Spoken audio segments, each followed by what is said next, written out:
നോമ്പ് അതിന് ശേഷം വീഡിയോ ഒന്നും എടുത്തിട്ടില്ല. അപ്പൊ ഇന്ന് എന്തായാലും എടുക്കാന്ന് വിചാരിച്ച്. അപ്പൊ ഞങ്ങള് നോമ്പ് തുറക്കാനുള്ള പരിപാടിയില് ഭക്ഷണൊക്കെ ഉണ്ടാക്കണ്. ഷമാമ് ജ്യൂസ് അടിക്കുന്നുണ്ട്. പിന്നെ ചെറുകടികളൊന്നും ഉണ്ടാക്കണില്ല. പിന്നെ ഇടിയപ്പവും ബീഫ് കറിയാണ് ഉണ്ടാക്കുന്നത്. ചെറുകടികൾ പുറത്തുനിന്ന് വാങ്ങിക്കാന്ന് പറഞ്ഞ് റൗഫിനോട് പറഞ്ഞിട്ടുണ്ട്.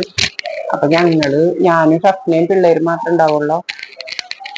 റൗഫും ഉപ്പയും പറൂര് കട അടച്ചിട്ട് പറൂര് പള്ളിയിൽ കയറി നോമ്പ് തുറന്നതിന് ശേഷം വരുള്ളൂ. 7:30 8 മണിയൊക്കെ ആവും. അത് കഴിഞ്ഞ് അവര് വന്നു കഴിഞ്ഞാല് എല്ലാവരും തറാവീഹ് നമസ്കാരത്തിന് പോകും. വന്നതിന് ശേഷം എന്തെങ്കിലും കഴിക്കുള്ളൂ. പിന്നെ അത്താഴത്തിന് ഞങ്ങള് കാര്യമായിട്ടൊന്നും കഴിക്കാറില്ല. പിള്ളേര് പത്തിരി ഇറച്ചിയാ അതുപോലെ ഇടിയപ്പം അങ്ങനെ വല്ലതും ഉണ്ടെങ്കിൽ കഴിക്കും. ഞങ്ങളൊക്കെ ഓട്സ് പിന്നെ നട്ട്സുകളൊക്കെ ചേർന്ന ഓട്സ്. എനിക്ക് തൈറോയ്ഡ് ഉള്ളതുകൊണ്ട് അതിന് പറ്റിയൊരു ഓട്സ് വാങ്ങിച്ചിട്ടുണ്ട്. അത് കഴിക്കുള്ളൂ. ആ സമയത്ത് കഴിക്കാൻ തോന്നൂല.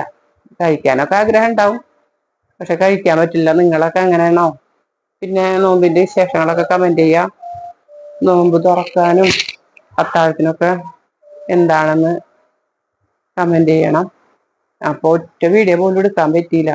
ഒന്നാമത് തിരക്കും, പിന്നെ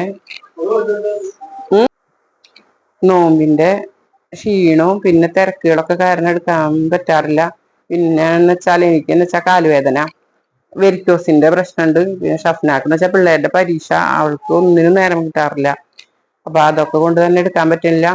അപ്പൊ നിങ്ങൾ ആരും കമന്റ് ചോദിച്ചില്ലല്ലോ എന്താ വീഡിയോ ഇടാത്തന്ന്. അപ്പൊ നിങ്ങൾക്ക് ആർക്കും ഞങ്ങളെ ഇഷ്ടില്ലേ? എന്നാലും എനിക്കൊരു സ്വസ്ഥത തോന്നുമ്പോ ഞാന് എടുത്തിടണാണ്. പിന്നെ അജ്മൽ വന്ന് നോക്കിപ്പോയിണ്ട് എന്തൊക്കെ ആയി.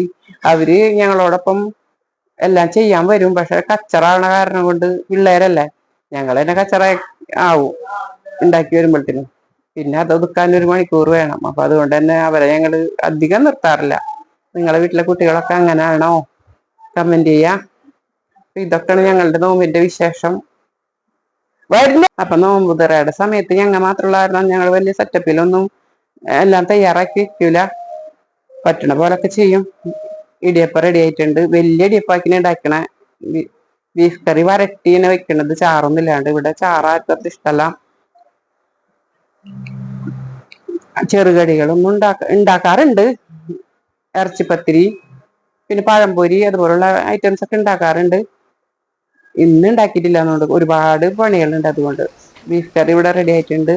അപ്പൊ ഞങ്ങള് 4 പേര് ഇവിടെ ഉള്ളു. ഇപ്പൊ റൈഹാന് വീഡിയോ എടുക്കാൻ സമ്മതിച്ചില്ല. അപ്പൊ വീഡിയോ ഇഷ്ടപ്പെട്ടാൽ ലൈക്ക് ചെയ്യുക, ഷെയർ ചെയ്യാൻ. മറ്റൊരു വീഡിയോ ആയിട്ട് വരാം ഇൻഷാ അള്ളാ.